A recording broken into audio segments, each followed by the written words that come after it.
बिस्मिल्लाहिर्रहमानिर्रहीम। आज का जो टॉपिक है वो है जी लॉजिक्स। लॉजिक चैप्टर 2 में लॉजिक से पहले हमें कुछ चीज़ों का आइडिया होना चाहिए। सबसे पहले हमें पता होना चाहिए कि what is proposition.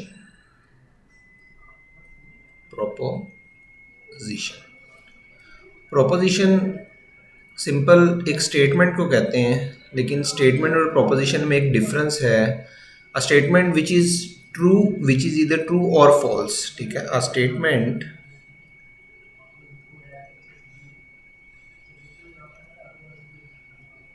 which is either true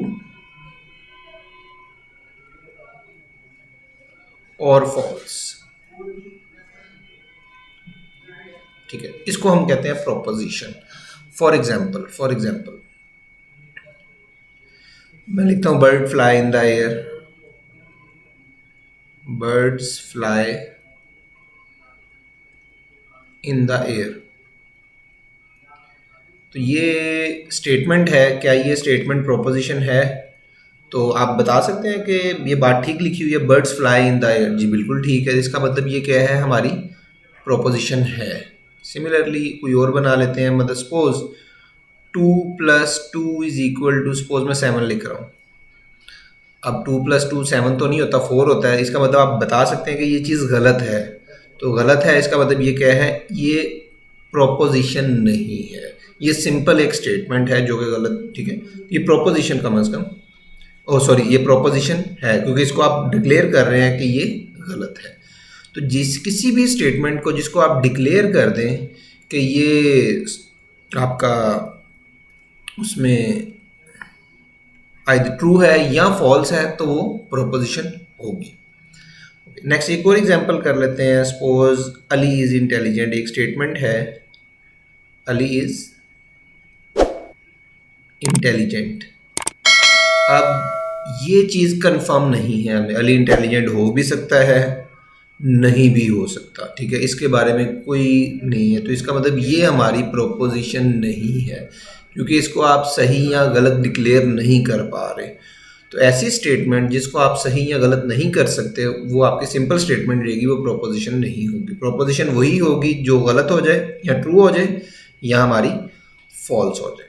ठीक है, तो लॉजिक्स में जो हमने सिंबल्स पढ़े हैं वो आपने टेबल बनाए होंगे, ट्रूथ टेबल, जो आपने फिजिक्स में भी बनाए होंगे गेट्स के नाम से। ठीक है, तो उसी तरह के इसमें टेबल है। पहले हम सिंबल लिख लेते हैं जी।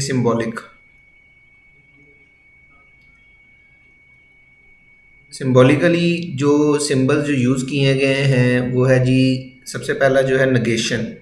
इधर मैं लिख देता हूँ नगेशन।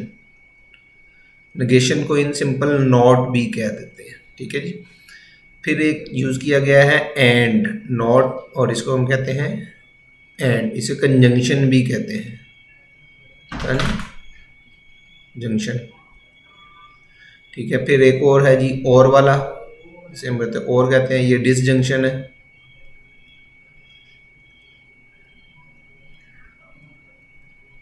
डिसजंक्शन। और एक है जी इफ देन वाला, implies, if then, if and only if, या इफ देन जिसको यूज करते हैं, इफ देन।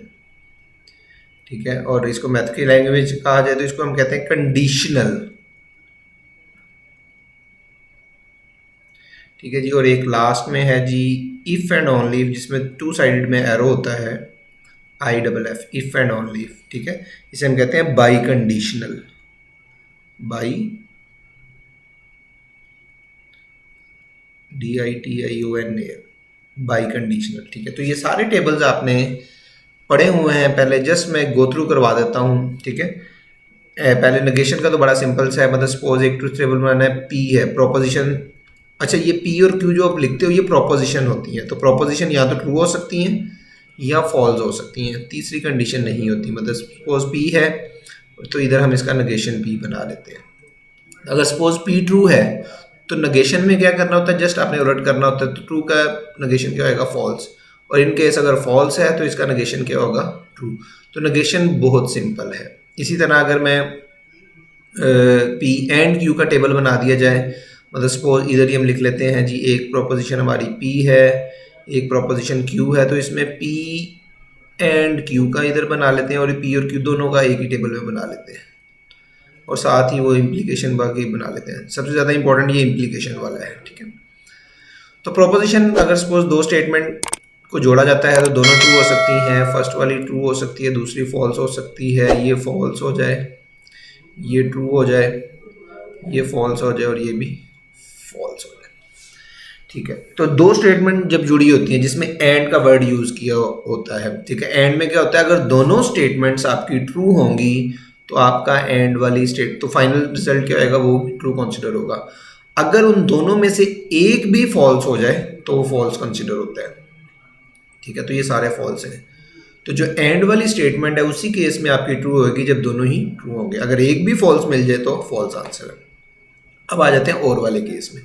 और में क्या होता है, अगर दो स्टेटमेंट में से एक भी आपकी ट्रू हो जाए तो फाइनल रिजल्ट ट्रू ही होता है। True false, false true, true. अब दोनों फॉल्स होंगी तभी आप फॉल्स कहेंगे, ठीक है। अब आ जाते हैं ये इम्प कंडीशनल पे। कंडीशनल को मैं आपको एक एग्जांपल से एक्सप्लेन करता हूँ। सपोज मैं एक एग्जांपल लिख रहा हूँ, बुक में भी दी हुई है, क्रिकेट मैच की दी हुई है। मैं ये लिख देता हूँ, if Misbah is a captain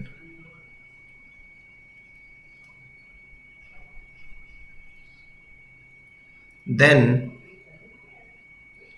team will win, team wins, ठीक है। तो इस वक्त ये दो स्टेटमेंट्स हैं। इफ के बाद है ये पीएम कह लें और ये दूसरी है टीम विंस, ये क्यू है। मतलब सपोज ये पी है और ये क्यू है। जस्ट एक्सप्लेन, आपको सिर्फ समझाने के लिए करवा रहा हूँ।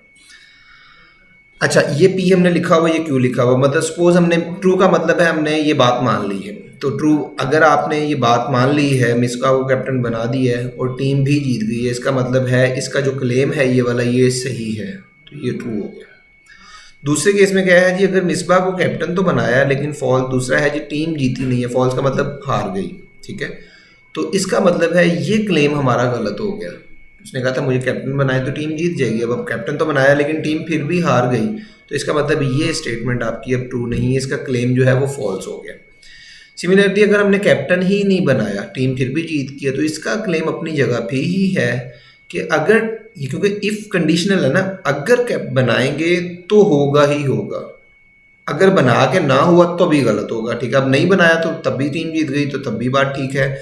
अगर आपने उसको कैप्टन भी बनाया, टीम भी नहीं जीती, तो तब भी बात उसकी ठीक है, क्योंकि उसने तो, उसकी बात तो उस वक्त गलत होगी जब उसको कैप्टन बनाए और टीम हार जाए। अदरवाइज हर केस में ये बात ट्रू ही रहेगी। तो इसको आपने लाजमी देख लेना, ठीक है। बुक में एक और एग्जांपल दी गई है, वो भी मैं लिख देता हूँ, ठीक है। वो लिखा हुआ है जी, if a person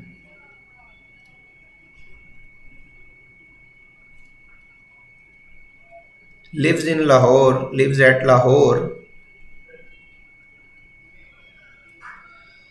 then he lives in Pakistan.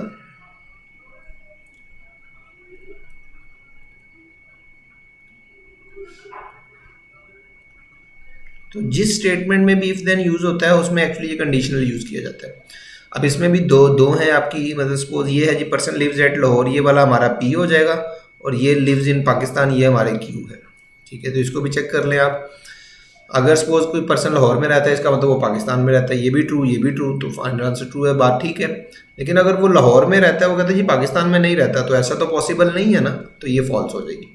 लेकिन अगर वो लाहौर में नहीं रहता तो पाकिस्तान में कहीं किसी और सूबे में भी हो सकता है, ठीक है, किसी और शहर में भी हो सकता है, तो तब भी बात ठीक है। अगर वो लाहौर भी नहीं रहता, पाकिस्तान भी नहीं रहता, तब भी उसकी बात ठीक है।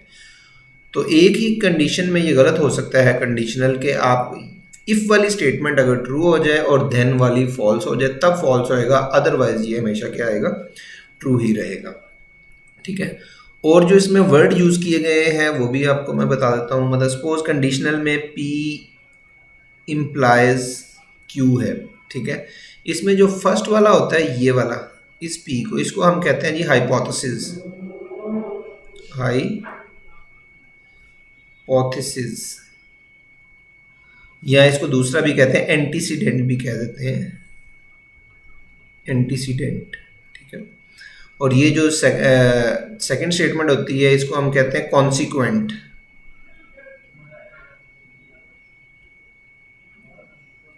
कॉन्सिक्वेंट या कंक्लूजन भी कह सकते हैं आप, ठीक हो गया जी।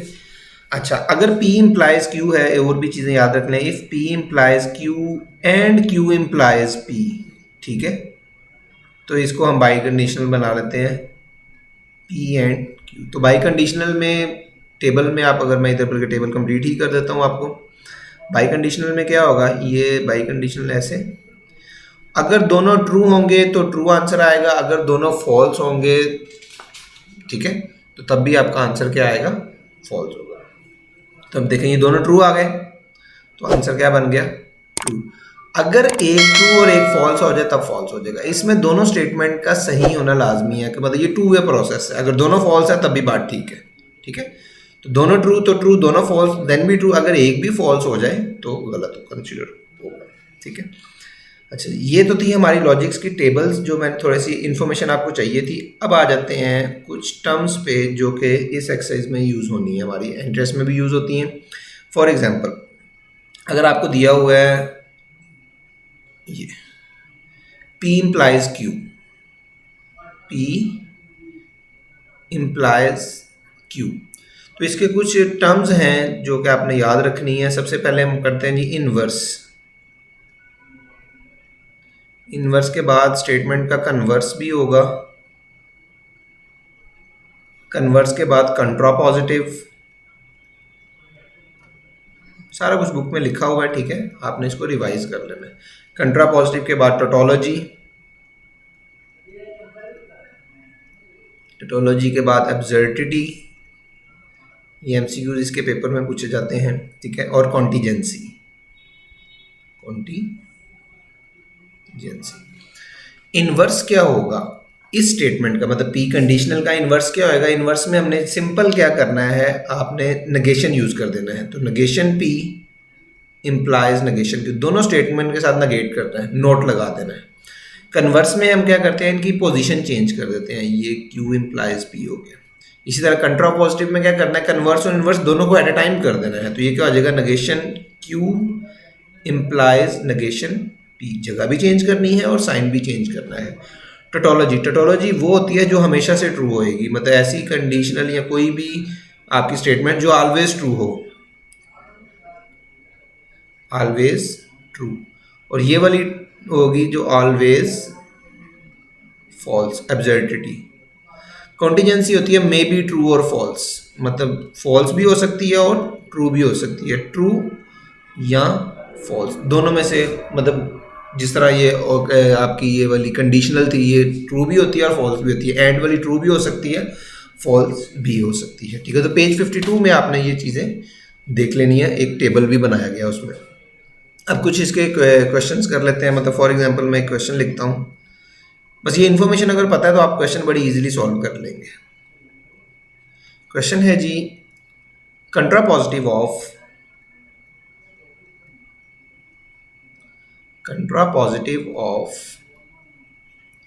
Negation P implies Q is, इसका कंट्रापॉजिटिव बताना है आप।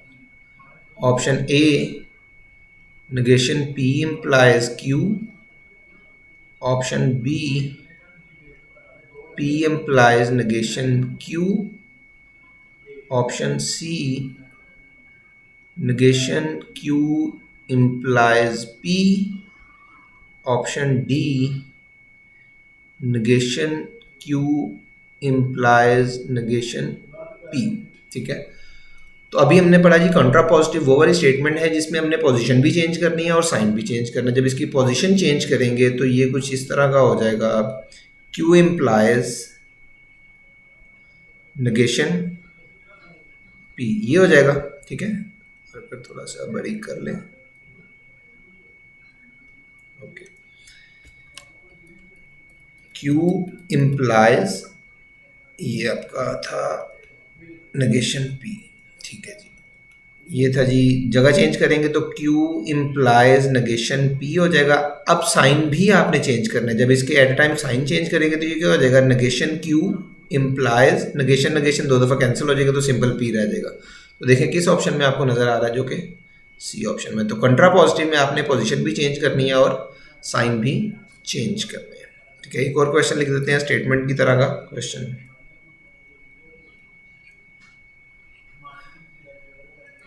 the converse of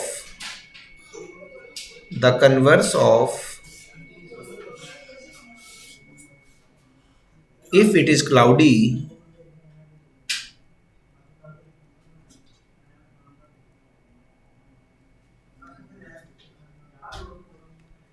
then it will rain.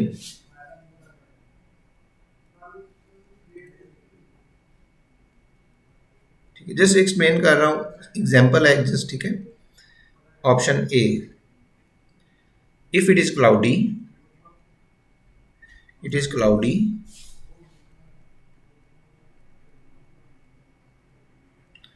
then it will not rain.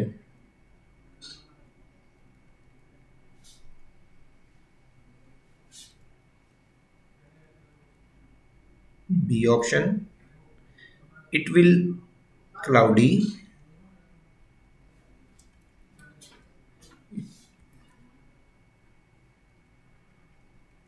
if if it's cloudy. C option इधर भी लिख देते हैं, if it is not cloudy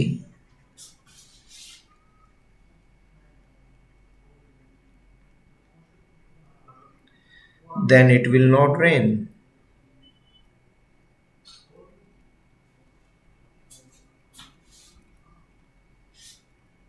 और लास्ट ऑप्शन हम लिख देते हैं जी, नन ऑफ दीज सपोज। अच्छा, कन्वर्स में हमने सिंपल क्या करना है, कन्वर्स अगर देखें तो इनके जस्ट पोजीशन चेंज करनी है और कुछ नहीं करना, तो it will rain if it is cloudy. ठीक है जी, तो ये देखें बी ऑप्शन में आपको जस्ट उसकी पोजीशन चेंज कर दी गई है। ठीक है, तो इस तरह ये जो ऊपर हमने टर्म्स लिखी हुई हैं, इस तरह की मैंने एग्जांपल बताई हैं आपको, इस तरह के क्वेश्चन आपको पूछे जा सकते हैं। ठीक है, और भी एक क्वेश्चन है, ये थोड़ा सा डिफरेंट है, इसमें भी आपको नई इन्फॉर्मेशन मिलेगी। वो क्या है जी, negation P implies Q is logically equivalent to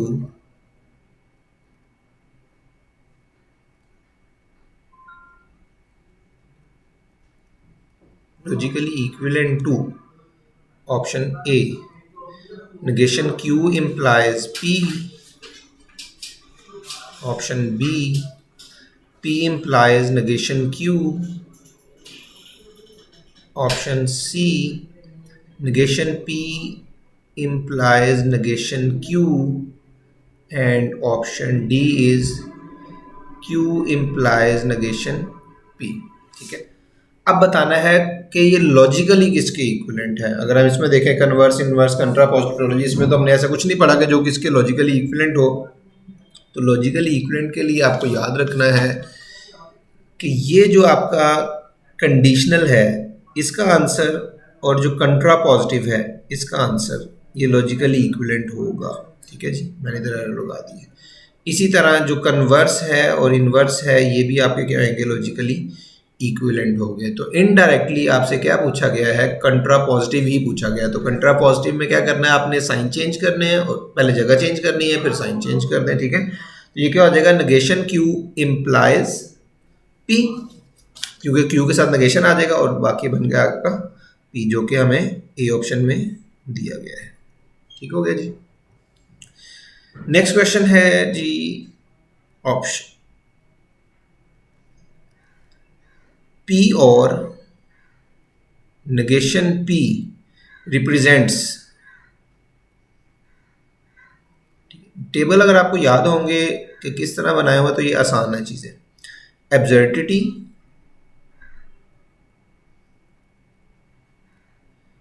beta option tautology,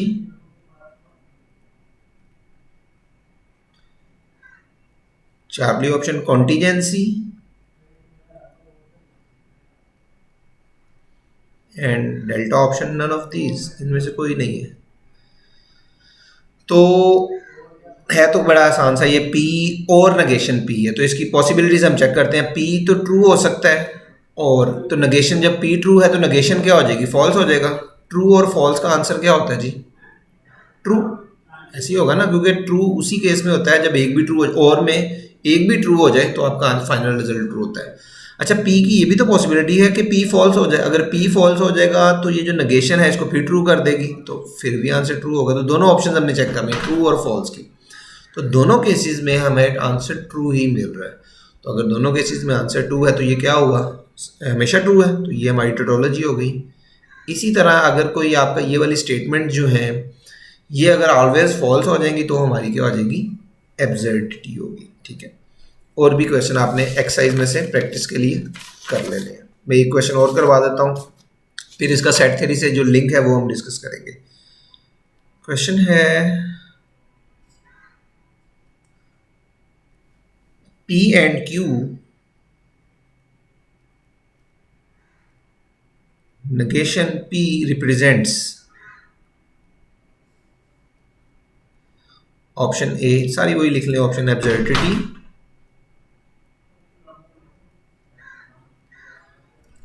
absurdity, B tautology या contingency, C option tautology,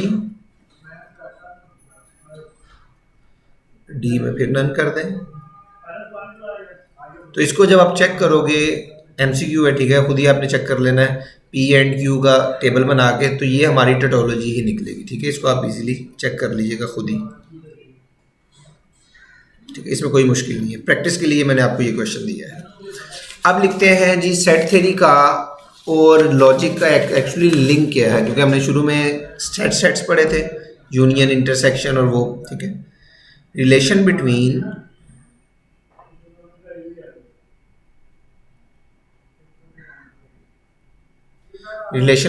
set theory and logic.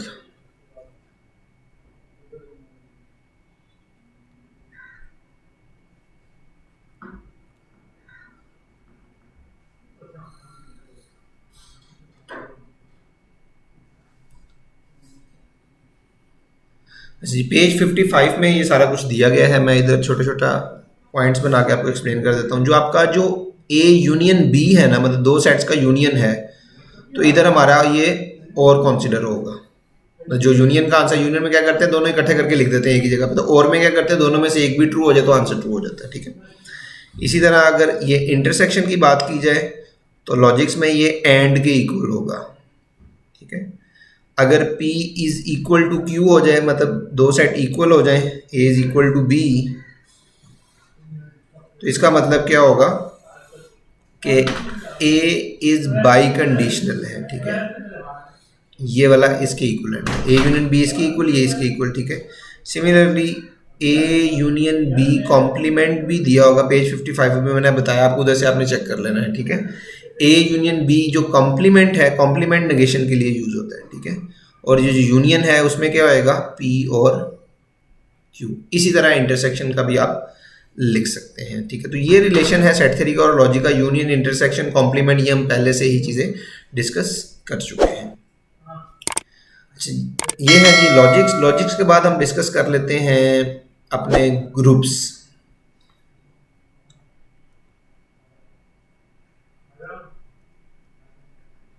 Chapter 1 में हमने कुछ प्रॉपर्टीज पढ़ी थी, मैंने कहा था आपने बुक से देख लेनी है। Closure law, identity, inverse, commutative law. ठीक है, इस तरह की सारी की प्रॉपर्टीज मैंने आपको बताई थी। ठीक है, वही की फोरी सारी हम चेक करके उसी को, ठीक है, चेक करेंगे कि ग्रुप कौन सा सेट ग्रुप बनता है कि नहीं। ठीक है, डेफिनेशन मैं नहीं लिख रहा, मैं जस्ट प्रॉपर्टीज लिखूंगा क्योंकि डेफिनेशन नहीं चाहिए हमें। पहला, ग्रुप एक्चुअली कोई सेट होता है।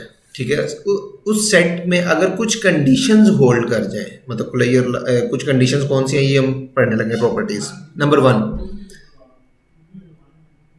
कुलैयर लॉ, एडिशन और मल्टीप्लिकेशन दोनों के रिस्पेक्ट से हो सकता है। ठीक है, नंबर 2 एसोसिएटिव लॉ,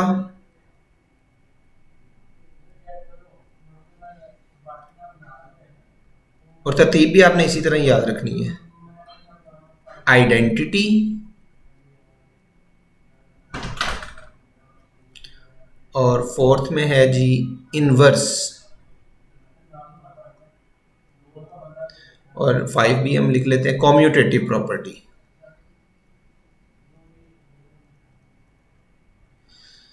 एडिशन के रिस्पेक्ट से भी हैं और मल्टीप्लिकेशन के रिस्पेक्ट से भी। अभी मैं ओवरऑल सिर्फ बातें बता रहा हूँ कि क्या क्या नाम दिए गए हैं सेट्स के। अगर कुलैयर लॉ होल्ड करता है तो उस सेट को क्या कहते हैं, एसोसिएटिव लॉ होल्ड करता है तो उस सेट को हम क्या कहेंगे। अगर तो सिर्फ कुलैयर लॉ होल्ड करता है उसे हम कहेंगे ग्रुपॉइड। ठीक है, ये बुक में ये लिखा हुआ सारा कुछ। अगर एसोसिएटिव लॉ होल्ड कर रहा है तो वो सेट हम कह देंगे जी ये सेमी ग्रुप है। ठीक है, एग्जाम में क्वेश्चन इसके पूछे जाते हैं कि set is group, groupoid, semi group, monoid या ग्रुप। ठीक है, और अगर किसी में तीन प्रॉपर्टीज होल्ड कर रही हैं आइडेंटिटी तक तो वो जो सेट होगा उसे हम कहेंगे मोनाइड। मोनाइड का मतलब है उसमें आइडेंटिटी शामिल है। और अगर इनवर्स भी आ गया, चार प्रॉपर्टीज उसके अंदर होल्ड कर रही हैं तो वो सेट जो होगा वो ग्रुप बन जाएगा।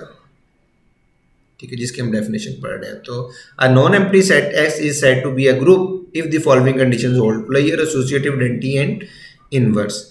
लास्ट में क्या है, कॉम्यूटेटिव। अगर कॉम्यूटेटिव लॉ भी होल्ड कर रहा है तो उस ग्रुप का स्पेशल नाम होगा, this one is abelian group. ठीक है जी। तो इसी तरह आपने इसकी तरतीब भी याद रखनी है। वो जाहिर सी बात है, आइडेंटिटी एडिटिव भी हो सकती है, मल्टीप्लिकेटिव भी हो सकती है, इनवर्स एडिटिव भी हो सकता है, मल्टीप्लिकेटिव भी हो सकता है। ये हमने डिटेल चैप्टर 1 में डिस्कस कर ली थी। ठीक है, अब इसके कुछ क्वेश्चंस भी देख लेते हैं सिंपल सिंपल से। ठीक है, अगर आपको प्रॉपर्टीज़ की प्रैक्टिस बहुत अच्छी है तो आप बड़ी आसानी से इसका आंसर कर सकते हैं। एक तो पहले मैं आपको थोड़े से इंपॉर्टेंट क्वेश्चन डिस्कस करूँ। पावर सेट अंडर इंटरसेक्शन, ये बुक में ही आपके क्वेश्चन भी है। Is monoid then identity element is I identity इस एलिमेंट की क्या आएगी? Option A empty set, option B S पूरा का पूरा सेट, ऑप्शन सी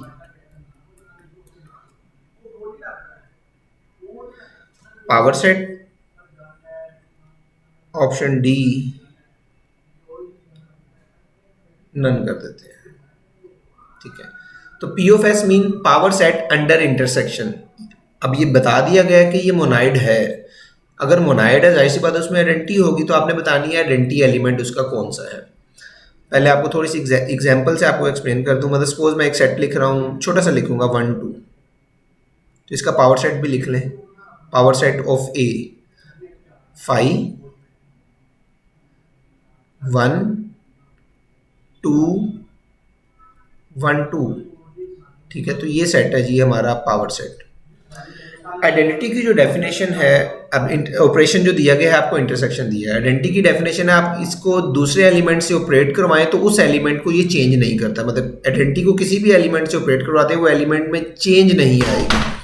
तो देखते हैं जी इंटरसेक्शन से किसकी चेंज नहीं आती।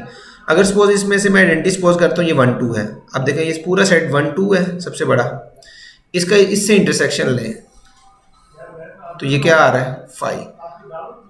अगर इस 1 2 का मैं इंटरसेक्शन लूँ 1 से तो ये तो फिर 1 आ रहा है। अब देखें क्या ये आइडेंटिटी हो सकती है? इसको हमने इस एलिमेंट के साथ ऑपरेट करवाया तो इसने इसको चेंज कर दिया। आप समझ रहे हैं? वही आ गया, सॉरी वही वही बन रहा है। इसी तरह उसको भी 1 2 को 2 से भी ऑपरेट करवा दें, क्या ये किसी एलिमेंट को चेंज कर रहा है? नहीं। मतलब आप इस सेट को दूसरे सेट से ऑपरेट करवा रहे हैं, ऑपरेशन इस वक्त दिया गया है इंटरसेक्शन, तो ये उसको चेंज नहीं कर रहा। अगर चेंज नहीं कर रहा इसका मतलब ये हमारी क्या है, आइडेंटिटी ही है, क्योंकि यही आइडेंटिटी की डेफिनेशन है। तो सेट इटसेल्फ होगा 1 2 सेट इटसेल्फ ही है ना, ये देखें 1, तो इधर सेट इटसेल्फ क्या दिया हुआ है एस। ठीक है, तो एग्जाम में आपने इस तरह, मैंने सिर्फ समझाने के लिए ये काम किया, एग्जाम में आपने नहीं करने बैठ जाना। आपको पता है जी इंटरसेक्शन में जो आइडेंटिटी, हमेशा ये याद रखना आपने, इंटरसेक्शन में जो आइडेंटिटी होगी वो सेट इटसेल्फ होगी। इसी तरह यूनियन में भी होती है। ठीक है, वो भी क्वेश्चन के तौर पे आपको बता देते हैं। Power set of S under union is monoid then identity. अब ऑपरेशन हमारा यूनियन चेंज कर दिया है तो वो यूनियन बन गया। ऑप्शन मैं वही लिख रहा हूं, empty set, set itself, power set, या नन ऑफ दीज। तो यूनियन में हमने फिर सॉरी आइडेंटिटी ही चाहिए हमें, तो इसका मतलब यूनियन, अब हमने ऑपरेशन यूनियन करना, तो यूनियन करने से जो एलिमेंट को चेंज ना करे तो वो कौन सा होगा, फाइव। उसको मैं इधर करवा देता हूँ, देखो फाइव का यूनियन फाइव से लें तो आंसर क्या आएगा, फाइव। फाइव का यूनियन आप वन से लें तो आंसर क्या आएगा, वन। अब देखो फाइव किसी भी एलिमेंट को चेंज नहीं कर रहा, फाइव का यूनियन आप टू से करें तो उसका भी क्या आएगा, टू ही आएगा। तो एलिमेंट एज इट इज वैसे ही आ रहे हैं, तो इसका मतलब फाइव क्या है, हमारा आइडेंटिटी एलिमेंट है यहाँ पे। तो power set under intersection set itself होगी आइडेंटिटी, और पावर सेट अंडर यूनियन वो क्या होगी, एम्प्टी सेट। ठीक हो गया जी। एक और क्वेश्चन, ये थोड़ा सा मुश्किल होगा क्वेश्चन, ठीक है। In a group, in group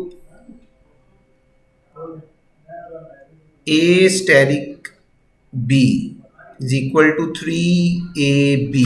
Identity element is, identity element क्या होगा इसमें, मतलब ग्रुप के अंदर ये ऑपरेशन है तो आइडेंटिटी बतानी है कौन सी होगी। Three, one by three, one या माइनस वन। हो गया जी। अब आपको लग रहा होगा कि आइडेंटिटी है, आइडेंटिटी हमेशा वन होती है, मल्टीप्लिकेशन में और एडिशन में जीरो होती है, तो ऑप्शन में वन नज़र आ रहा है तो वन ही होगी। नहीं, ऐसा नहीं है। आइडेंटिटी ऑपरेशन पे डिपेंड कर रही होती है कि ऑपरेशन किस तरह का यूज़ किया गया। अगर एडिशन यूज़ किया गया तो आइडेंटिटी आपको पता जीरो है, अगर मल्टीप्लिकेशन यूज़ की गई है तो आइडेंटिटी वन है। तो इधर हुई तो मल्टीप्लिकेशन ही यूज़ है, लेकिन वो डिफरेंट टाइप की मल्टीप्लिकेशन आपको डिफाइन करके दी गई है कि A asterisk B is equal to 3AB है। तो आइडेंटिटी ई से कहते हैं, मैं ई लिख देता हूँ आइडेंटिटी। तो आइडेंटिटी का डेफिनेशन है कि आइडेंटिटी को जब भी मैं किसी एलिमेंट से ऑपरेट करवाऊंगा, मतलब सपोज मैं बी से ऑपरेट करवा देता हूँ, तो वो उसको चेंज नहीं करता। ये बात या कंफर्म है ना आपको, ठीक है। लेकिन आइडेंटिटी इटसेल्फ एक एलिमेंट होता है, तो एलिमेंट को ऑपरेट, दो एलिमेंट को किस तरह ऑपरेट करवाना ऊपर बताया गया। तो ये हम लिखेंगे 3E और बी। तो आइडेंटिटी को एलिमेंट से ऑपरेट कराएंगे तो वो तो खुद ही इटसेल्फ ही रहेगा। तो इधर क्या आ जाएगा, 3B, आइडेंटिटी मल्टीप्लाई हो गया, वो कुछ नहीं चेंज आता। ये आइडेंटिटी की डेफिनेशन है। बी इधर आके डिवाइड हो जाएगा, ठीक है। और सॉरी, आइडेंटिटी मैं इधर लिख रहा हूँ, मैं आइडेंटिटी अभी 3EB, ये ई हमें नहीं पता इसको, ठीक है, क्योंकि यही तो हमें फाइंड करना है। इधर आइडेंटिटी को एलिमेंट से ऑपरेट करवा के एलिमेंट ही आएगा, लेकिन इधर आइडेंटिटी हमने लिखनी है। तो यहाँ से बी कैंसिल हो जाएगा, तो ये क्या हो जाएगा, वैल्यू 3E है, तो ई की वैल्यू क्या आ गई, 1/3। अब देखिए आइडेंटिटी एलिमेंट आपका 1/3 आ रहा है। तो आइडेंटिटी एलिमेंट डिपेंड करता है ऑपरेशन पे कि कौन सा ऑपरेशन आप यूज़ कर रहे हैं। तो बेसिक आप आइडेंटिटी की डेफिनेशन यूज़ कर रहे हैं, आपको उस ऑपरेशन से आइडेंटिटी एलिमेंट भी मिल जाएगा। इसी तरह का क्वेश्चन आपको अगर इन्वर्स में पूछा जाए तो इन्वर्स से पहले आपने क्या करनी है, आइडेंटिटी फाइंड करनी है। आइडेंटिटी फाइंड करने के बाद फिर इन्वर्स की तरफ चले जाएंगे और वो इन्वर्स की डेफिनेशन यूज़ करनी है आपने, ठीक है। उसका क्वेश्चन आप खुद फाइंड करिएगा, या मैं क्वेश्चन उसका लिख देता हूँ, आपको आंसर भी बता देता हूँ, आप ज़रा ट्राई कीजिएगा। ना होगा तो फिर टेस्ट में डिस्कस कर लेंगे, जो टेस्ट में होगा, ठीक है। In a group,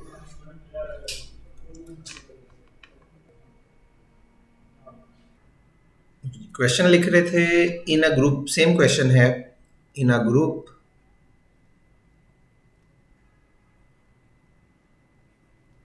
A asterisk B, operation आपको बता दिया, A asterisk B is equal to 3AB, वही सेम क्वेश्चन। अब मैं आपसे पूछ रहा हूँ कि इनवर्स क्या होगा इसका। A asterisk B inverse of 5 is, inverse of किसी भी एलिमेंट का, मतलब सपोज मैं 5 लिख देता हूँ, इसका इनवर्स क्या आएगा। ऑप्शंस 1/3, 3, 45 एंड डेल्टा ऑप्शन 1/45, ठीक है। तो आपने आइडेंटिटी पहले निकाल ली हुई है, आइडेंटिटी की इनवर्स की डेफिनेशन यूज़ करनी है और आपको इसका आंसर मिल जाएगा जो कि 1/45 होगा, ठीक है। ये आपके लिए असाइनमेंट है एक। ओके जी, नेक्स्ट और क्वेश्चन कर लेते हैं ग्रुप से ही। ग्रुप में वैसे तो बेशुमार क्वेश्चन है, लेकिन आपने प्रॉपर्टीज़, अगर हर सेट में प्रॉपर्टी लाजमी चेक करनी है। मतलब फॉर एग्जांपल मैं क्वेश्चन एक और लिखता हूँ, 1 ओमेगा ओमेगा स्क्वेयर, ब्लैक में 1 omega omega square is group with respect to dash. Option A division, option B multiplication, option C addition, या both A and B। ठीक है। अच्छा, अब 1 ओमेगा ओमेगा स्क्वायर वही क्यूब रूट ऑफ यूनिटी है, cube root of unity जो आपने first year में चैप्टर 4 में पढ़ी हुई है। अब बता सम ऑफ द रूट, अगर इनका मैं सम करूँ 1 प्लस ओमेगा स्क्वायर वो 0 के इक्वल आता है, तो 0 तो इसमें है ही, तो एडिशन में तो ये ग्रुप नहीं बन सकता। ठीक है, एडिशन में क्योंकि सम करने से 0 आंसर आता है, तो 0 इस ग्रुप में नहीं है, तो ये क्लोजर ला होल्ड नहीं कर रहा, तो ये एडिशन में तो नहीं है। हाँ, मल्टीप्लिकेशन में चेक करते हैं। मल्टीप्लिकेशन में आपको याद होगा कि ओमेगा क्यूब 1 के इक्वल होता है, ओमेगा की पावर 2 जो होती है वो 1 ओवर ओमेगा स्क्वायर ही होता है। तो अगर आप क्यूब में चेक करेंगे, किसी को भी किसी से डिवाइड करके देख लें, मल्टीप्लाई करके देख लें, इसका आंसर इसी में रहेगा। और 1 भी है आइडेंटिटी, तो फिर ये ग्रुप बन जाएगा अंदर मल्टीप्लिकेशन। ठीक है, तो सिंपल प्रॉपर्टीज चेक करनी है। तो 1 ओमेगा स्क्वायर ग्रुप है विद रिस्पेक्ट टू मल्टीप्लिकेशन। ठीक है, इसी तरह एक और क्वेश्चन बना लेते हैं, वो फोर्थ रूट ऑफ यूनिटी आपको याद होगा, +-1 प्लस एओर्टा का। ठीक है, वही लिख लेते हैं, +-1 plus aorta is a group with respect to